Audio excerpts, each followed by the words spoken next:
Hey, and we're back. I'm so sorry, you guys, that this one is late. For this video, we are finishing week 3, which is Everything is Purposeful, day 6, which we will be reading Exodus chapters 16 through 18. And so it doesn't look like it's that long. And so we'll be finishing off day 6. I will be recording right after this week 4, day 1, which I'm really, really excited about. And I'll share that theme on the next video, which I think is so appropriately named. By the way, I'm on the struggle bus. I hurt my finger. I scraped the skin off by accident when I was moving a vacuum in my closet, getting ready for church on Sunday. And I've just been like under the weather, like just a low energy. I'm low on vitamin D. Just through my blood work is something that my doctor found, because I was like, man, I'm really struggling with energy a lot of days. And so get your vitamin D checked if you're struggling with energy, because you just might be low on vitamin D too, which is crazy because I do live in California. So, and I feel like the sun is out every single day. So I do have to take vitamin D drops just to kind of keep my energy on point. But so I've just kind of just been under the weather. Victoria was under the weather. So when she doesn't sleep, I don't sleep. So I've just been off, you guys. And I apologize. I'm so sorry. That's not what I want to come on here and do and share. So let's move right into it, because this too shall pass. When I am struggling, I remind myself, this too shall pass, and let's make the best of it. I was still in my Bible this weekend, even though I didn't jump on to record. I was still in my Bible. I still read through Exodus in my church, which is crazy. I feel like there's no coincidences. My pastor was in Exodus talking about Moses, and it's like, oof, mind blown, the little mind blown emoji, right? Because like God, just like he knows what he's doing, and it's just crazy.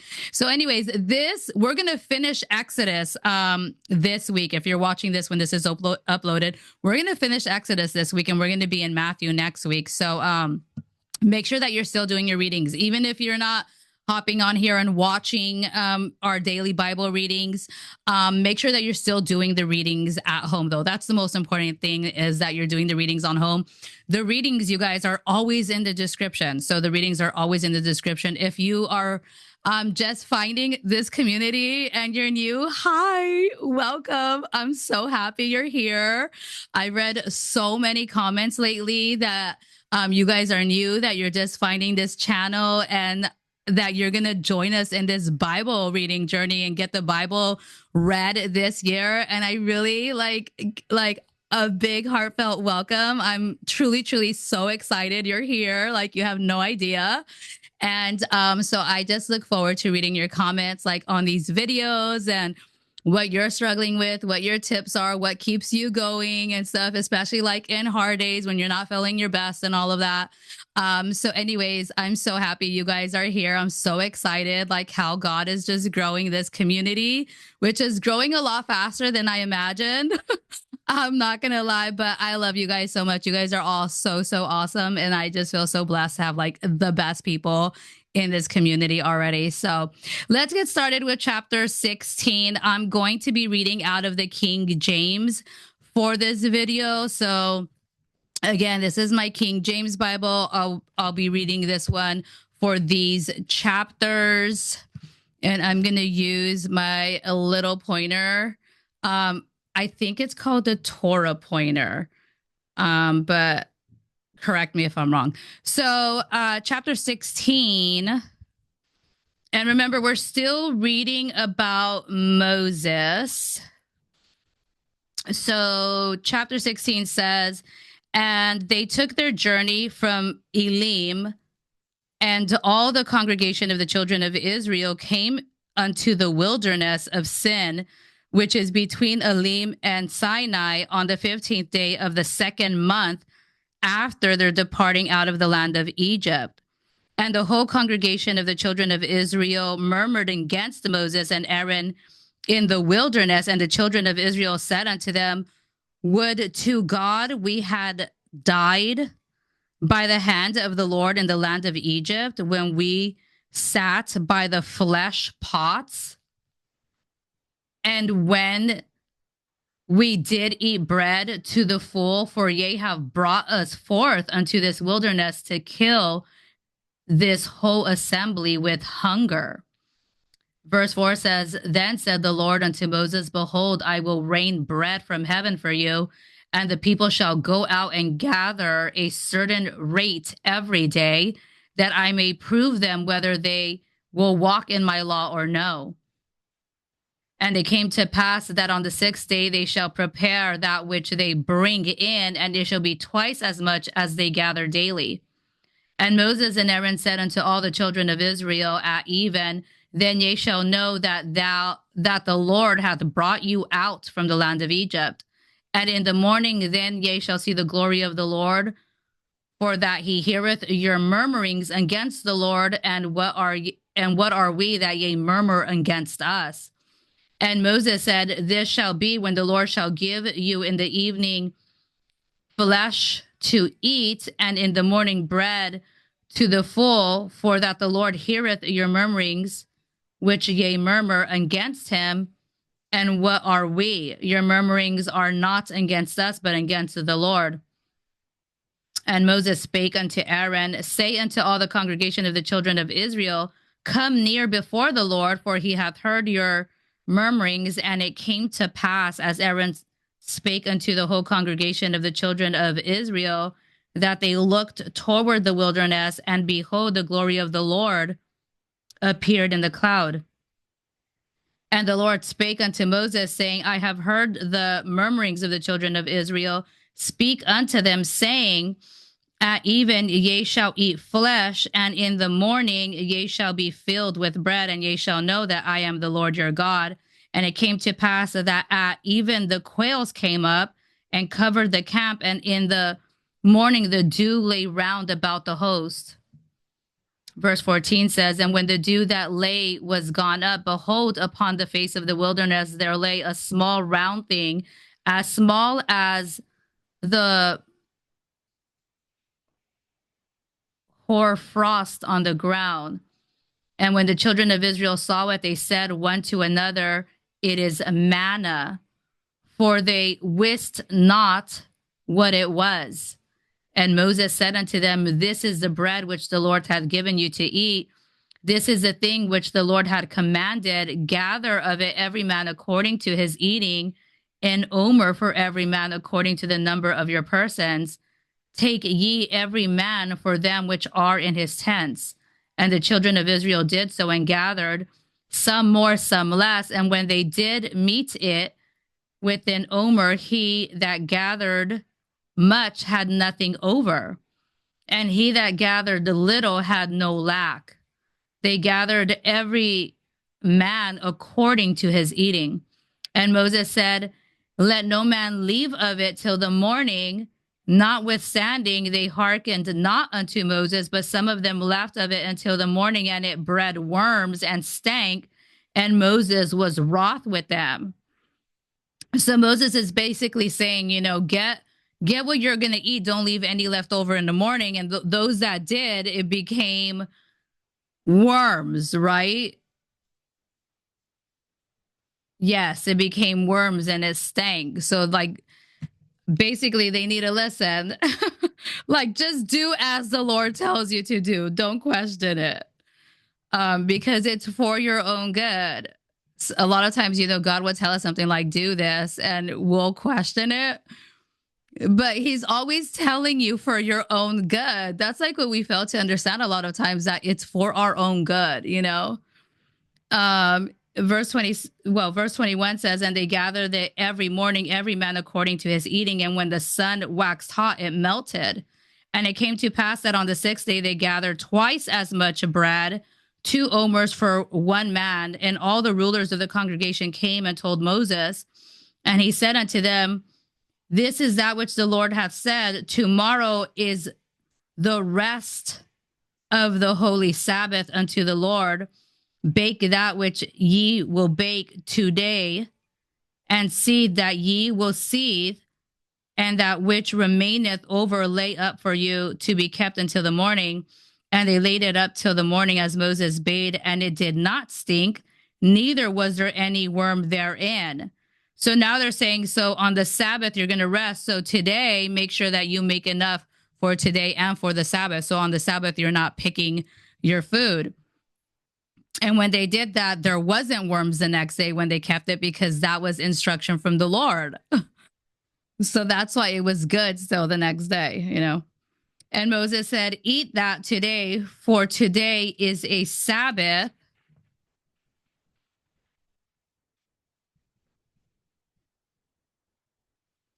Unto the Lord, today ye shall not find it in the field. Verse 26 says, 6 days ye shall gather it, but on the seventh day, which is the Sabbath, in it there shall be none. And it came to pass that there went out some of the people on the seventh day for to gather, and they found none. And the Lord said unto Moses, how long refuse ye to keep my commandments and my laws? Because now the Lord is giving instructions for them. Don't go out on the Sabbath to pick. And they're not listening. They're going out on the Sabbath to pick, but there's nothing to pick because the Lord is not giving them something to pick that day. He's telling them the day before, prepare for today, right? So that you can rest on the Sabbath, which rest is so important. And my friends know I talk about this all the time. So I'm not even going to touch it right now, but resting with God, finding time away from the crowd, finding time away from ministry, finding time away from being busyness. For you and God alone is so important. Our souls need this, you guys.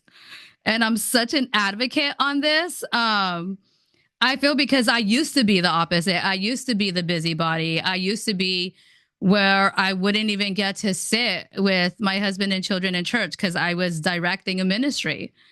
And so I saw, you know, how busyness, the effects of busyness. You never regret the time that you spend, I feel like, with your children and spouse, sitting with them in church. For me, sitting with your children and spouse in church, there's like nothing above that. I mean, I know, like, serve as well, right? Serve in the ministry. There's ushers at our church that I feel like are phenomenal. They're so amazing and they make such a difference.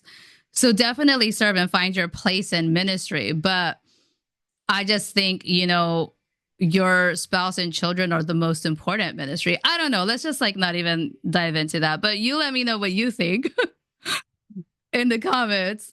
Tell me your thoughts. Okay. So remember, I don't got all the answers. Okay. So don't follow me or you'll fall. We've had this discussion in the last video. The only one that we need to follow is Jesus. Like, no one else in this world has all the answers. Okay. Including me. So verse 29 says, see for that the Lord hath given you the Sabbath, therefore he giveth. Okay. See for that the Lord hath given you the Sabbath, therefore he giveth you on the sixth day the bread of 2 days. Abide ye every man in his place. Let no man go out of his place on the seventh day. So here again, he's telling them, look, God has given you enough on the sixth day so that you're not going out of your place on the seventh day, you know, to pick your food, because that's how important. So verse 30 says, so the people rested on the seventh day. That's how important God is saying that you must rest on the seventh day. Verse 31 says, and the house of Israel called the name thereof manna, and it was like coriander seed white, and the taste of it was like wafers made with honey. And Moses said, this is the thing which the Lord commandeth, fill an omer of it to be kept for your generations, that they may see the bread wherewith I have fed you in the wilderness when I brought you forth from the land of Egypt.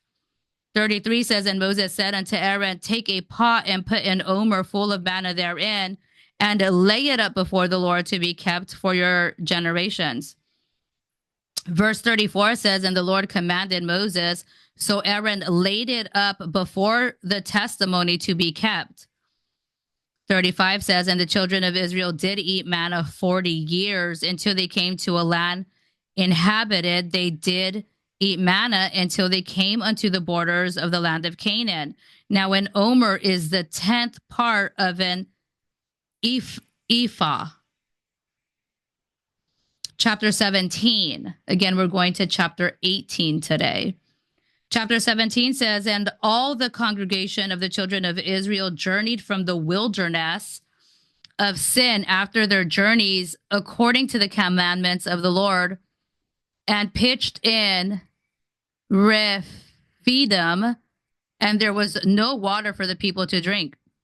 Wherefore the people did chide with Moses and said, give us water that we may drink. And Moses said unto them, why chide ye with me? Wherefore do ye tempt the Lord? And the people thirsted there for water, and the people murmured against Moses and said, wherefore is it that thou hast brought us up out of Egypt to kill us and our children and our cattle with thirst? And Moses cried unto the Lord, saying, what shall I do unto this people? They be almost ready to stone me. So they're upset because they're like, we don't have anything to drink. We're thirsty. And now Moses is crying out to God and saying, you know, what do I do with this people? They're ready to hurt him. And verse 5 says, and the Lord said unto Moses, go on before the people and take with thee of the elders of Israel and thy rod, wherewith thou smotest the river, take in thine hand and go. Behold, I will stand before thee there upon the rock in Horeb, and thou shalt smite the rock, and there shall come water out of it, that the people may drink. And Moses did so in the sight of the elders of Israel. And he called the name of the place Massah and Meribah, because of the chiding of the children of Israel, and because they tempted the Lord, saying, is the Lord among us or not? Then came Amalek and fought with Israel in Rephidim. And Moses said unto Joshua, choose us out men and go out, fight with Amalek. Tomorrow I will stand on the top of the hill with the rod of God in mine hand.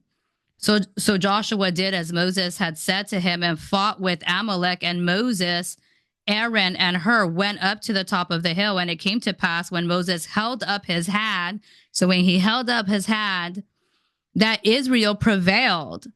And when he let his hand down, Amalek prevailed.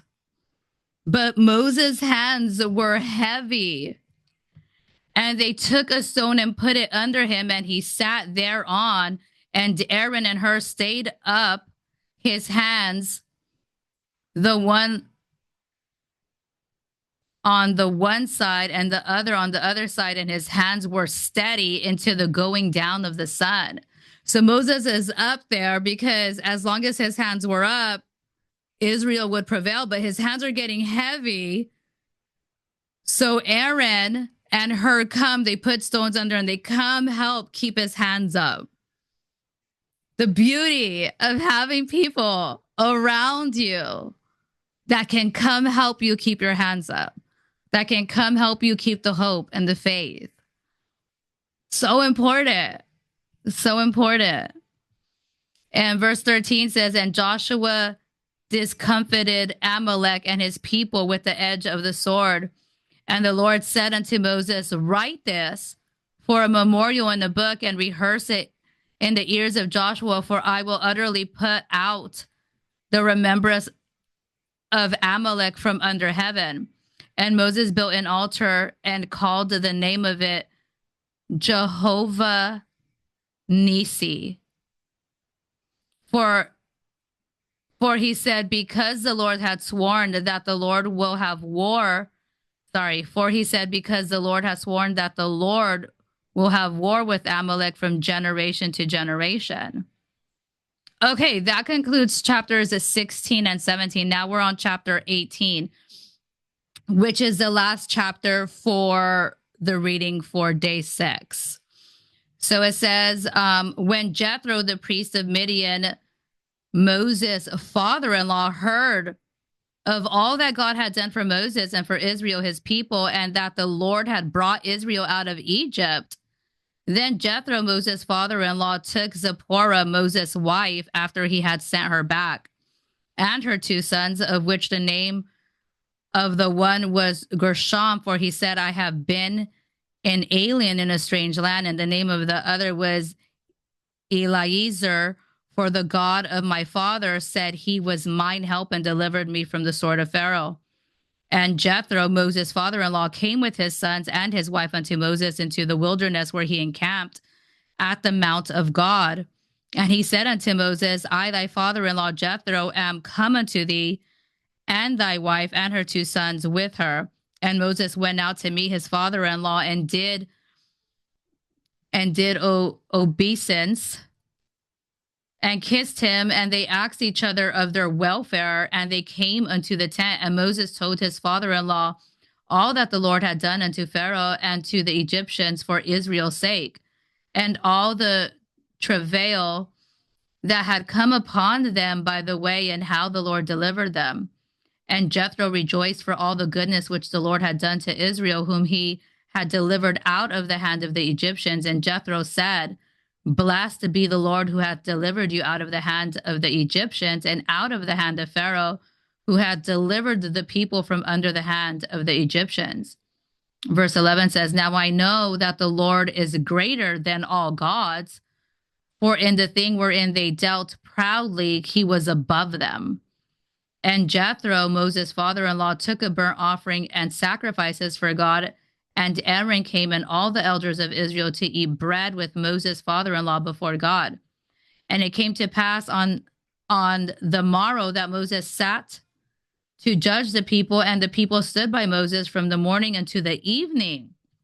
So this is saying, and the people stood by Moses from morning into the evening. And Moses' father-in-law saw all that he did to the people. He said, What is this thing that doest to the people?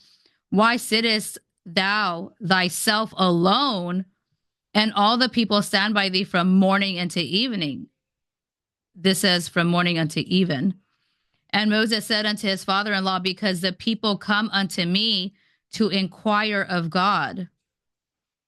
When they have a matter, they come unto me, and I judge between one and another, and I do make them known the statutes of God and his laws. And Moses' father-in-law said unto him, The thing that thou doest is not good.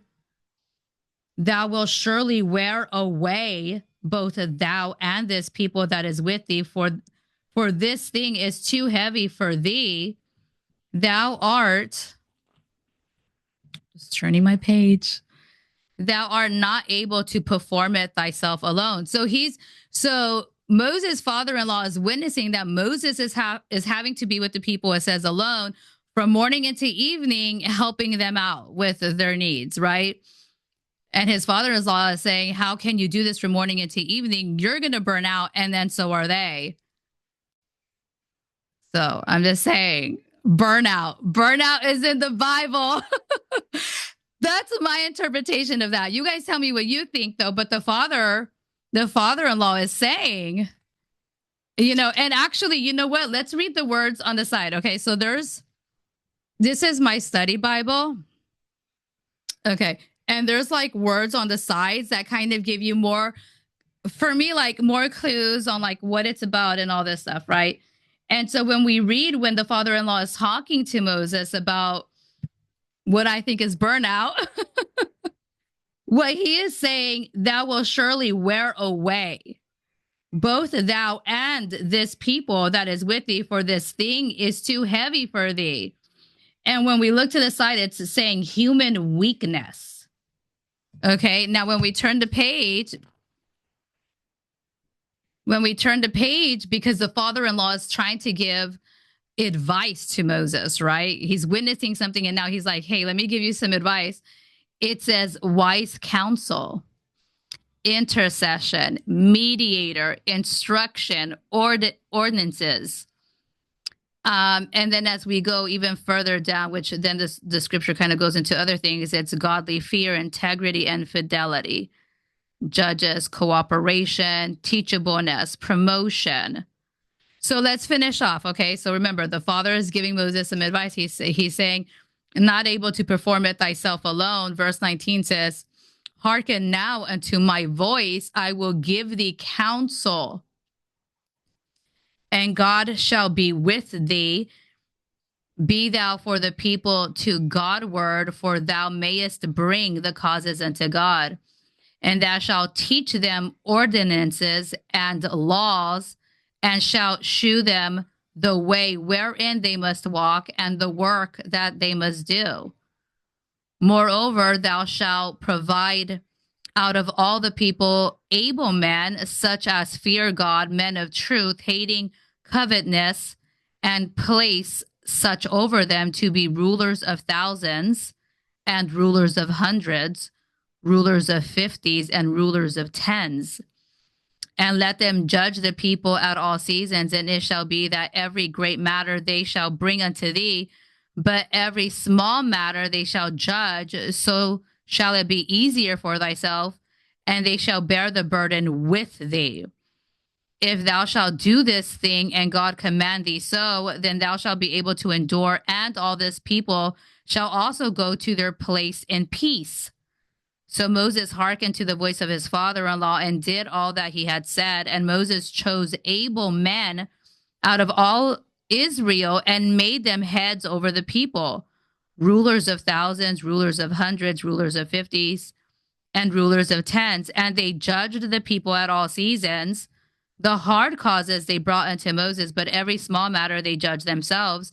And Moses let his father-in-law depart, and he went his way unto his own land. And that concludes chapter 18. But again, Moses listened to his father-in-law. He got men that feared God, that knew the laws. He taught them about God, taught them about the laws, all the people. But then he got people, you know, as leaders to rule over a certain amount, going all the way down to, what was it?